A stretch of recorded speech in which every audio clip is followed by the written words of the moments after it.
Hey everybody, Blake T. Wild here, and it's about time that more people know about the best Japanese-themed warrior turtle toy line. And it's not from NECA, it's not from Super 7, and it's not from Playmates. I'm talking about Fury Toys Samurai Turtles. As you can see here, I have all three currently released figures: Spring, Autumn, and the Master. These are my turtles. And here's why I think they should be your turtles as well. Starting in the order of release, Samurai Turtles Spring. Standing at roughly 4 inches in height with fantastic sculpt and detail work, while there is some limited articulation as this was their first model released, he's still very capable of getting into just some great poses. In terms of articulation, Spring's arms raise up completely perpendicular to his little shelled body and can clasp completely to his sides. Single jointed elbows with a hindered shoulder swivel on his left due to a sculpted shoulder cover. His removable hands are on a small dumbbell joint. They rotate around completely, and while it's small, there is some additional swivel. He has torso swivel and not much crunch forward and even less back, mainly due to the shell. Head articulation, down that much. He can look slightly upward. Spring's legs can't spread as far as his arms, but he can reach a very nice width with both feet flat on the floor. There is no upper thigh swivel or articulation, but he does have an incredible forward extension, while his backward hip articulation is quite limited by his shell. Both legs are double jointed with ankle swivel and a very tight vertical hinge joint. They are incredibly stable figures thanks to how thick their feet are. Which makes sense. They're turtles. The tradition for this line's release have been these little things: accessory packs. The figures themselves do include basic accessories and options for the figure, while the accessory packs include so much more. Here are the base accessories for Spring: 2 gripping hands, 2 blades, 2 of these sickle things that I can't remember the name of, and 2 chains to attach them to. In his accessory pack, or custom kit, it included both swords and sheaths, as well as 2 additional hands, and an unmasked soft goods bandana-wearing head. And upon the release of his brother, Autumn, Spring fans received an additional classic side-mouthed grimacing head sculpt, a grasping hand, and 3 throwing stars. Moving on to Samurai Turtles Autumn.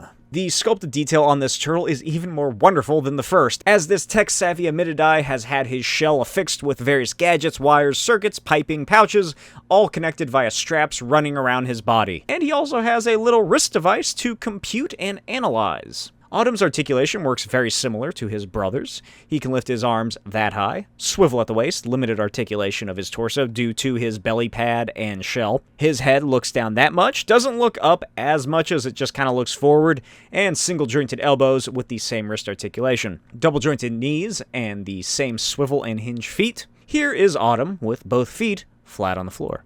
Not counting the 2 additional heads that came with the accessory pack for Autumn, here are all of the Autumn accessories from both the base figure and the custom kit. 7 hands, gripping, open-handed, gestural, pointing, trigger, pulling for his flintlock 18th century style rifle. It's a very basic sculpt, but even the paint itself is textured rather than just a flat, boring matte paint that you see on a lot of toy accessories. He also comes with a bow staff, a basic masked ninja head which can fit beneath his hood, another samurai helmeted head, and a big, grinning, open mouth, cocky smile action head.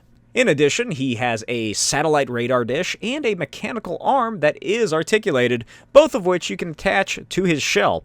And he can even put stuff in the little robot hands, such as weapons or any other accessories that came with the figures. He also has a thigh bandolier for 3 grenades, a blade which can be affixed to the bow staff, which is just so dirty and grimy looking, it really looks like it's been through a lot of fights. Or just in the sewers. I don't know which is worse. And finally, the Master. And let me just say outright, this is my least favorite figure of the line. I'll discuss that shortly. It is a very different figure. Working from the bottom to the top, he does have a toe hinge, but no articulation at the knees or anywhere else in the legs aside from a slight shin swivel. His legs barely move backwards or forwards. He has no real torso crunch or backward movement, but he can kind of straighten himself up like he's trying to be professional. His arms go just under 90 degrees, with double-jointed elbows that are slightly hindered due to his forearm wraps, wrist hinge and swivel, of course, and my favorite aspect of this figure's articulation are the 3 joints that make up his neck and head. It really does offer some fantastic range of movement on an otherwise pretty limited figure. For the Master's base accessories, he comes with 8 hands, some sort of martial arts posed hands, gripping, open-palmed, and a cane or item-holding hand. He also comes with this handy-dandy cane, no splinters on here, so you don't have to worry, a hat, which can be magnetized to his head, a backpack strap thing to carry the lost teachings of an ancient martial arts scroll, a shoulder pad thing, which is also magnetized, 2 knives, which attach into his belt sheaths, and his gross rat tail, which is a bendy wire. This is probably my biggest issue with the figure. The tip of the tail is the same rubbery plastic that the rest of the tail is made of, and it is a pain in the ass, pun very much intended, to get it attached. I constantly feel as though I'm gonna snap it off. Just like the others, the Master did have an optional bonus accessory pack that you could purchase alongside him, which included these 4 little dudes. Look how cute they are! Accompanying them is a capsule of strange ooze, which, even for this tiny little accessory that some people might not even buy, the effort that went into it is very nicely done. All the turtles, except for the one I assume is supposed to be Spring, have no articulation. Little Spring's arms rotate, lift up a little, and his head can swivel side to side. But these guys are just kind of little fun, adorable dudes to kind of just set around somewhere. For size comparisons, here are the Samurai Turtles next to NECA's Kirby action figure. Here they are next to my stand-in Baxter Stockman. If anyone knows where to get some Mauser robots on the cheap, let me know. And 2 Daredevil figures. As you can see, they are very small, which is kind of in line with the original TMNT comics, which depicted the turtles as relatively short. They're mutated turtles. I really do dig this size difference, not just between the turtles and other characters, but between the turtles themselves, there's a size difference. If you couldn't notice, Autumn is taller than Spring.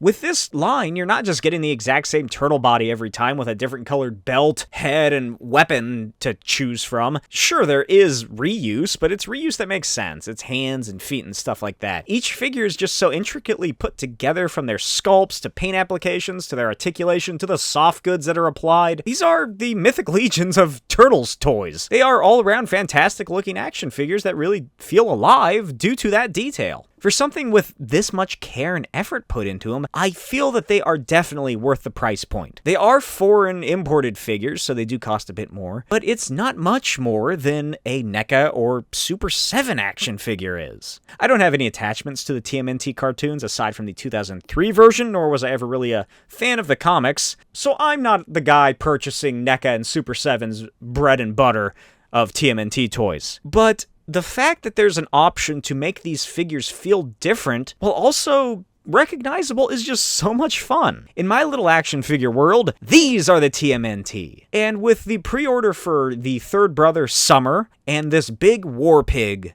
I cannot wait to get more. I highly recommend them. I had so much fun taking these guys off the shelf and playing around with them before and during this recording. And I do have a couple of small issues with the figures. On Spring and Autumn, there was some paint chipping from the elbows, but it's not too noticeable, nor is it really that much of a problem for me because it looks fine. The plastic matches the paint, and it's not like that problem is solely focused on this company. I've had the same issues from NECA toys before. And of course, the aforementioned issues with the Master. He may as well be a statue. I probably would have been more okay with him if he was a bit more limited on articulation, if it meant he could stand. But do you own these figures? Were you thinking of picking them up? Do you own any other TMNT lines? Let me know what you thought of this video in the comments below. Am I right? Am I wrong? As always, follow me on Instagram at NotBlakeWild and check out my Patreon at Smokey's Videos. Links in the description. And overall, if you're a fan of the TMNT, these are the figures that'll make you say, "Go ninja, go ninja, go! Go ninja, go ninja, go! Go ninja, go ninja, go! Go, go, go, go, go!"